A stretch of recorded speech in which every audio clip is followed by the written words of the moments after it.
So guys, may tanggap tayo na iPhone 11. Back glass at saka LCD. Tuloy yung customer natin, shoutout kay ate. Gawin na natin guys. Pagawa ate.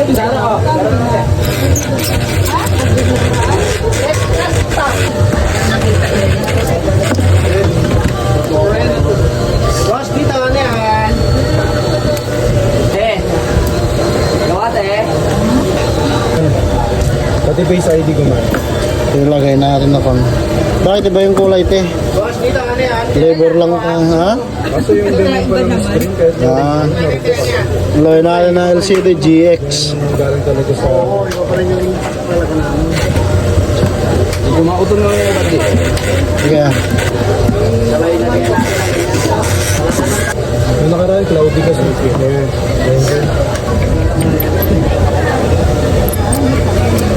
Hindi mo nilinis yung tone niya lang. Ito guys, napalitan na natin yung LCD. Pelet, yung global.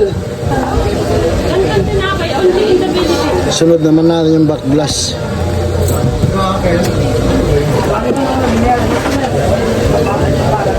Order mo yan sa Shopee.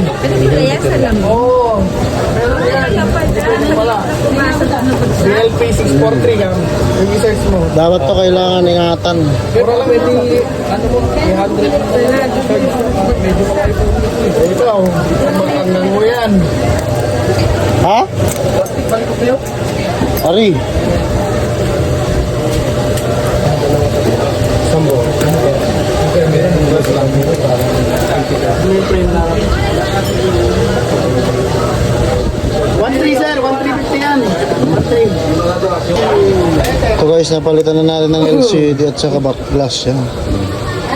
Ganda na. Yan pala yung customer natin. Shout out kila ate. Okay na po, testing mo na lang. Gawin dito sa Quiapo. Salamat sa tiwala. Dito po.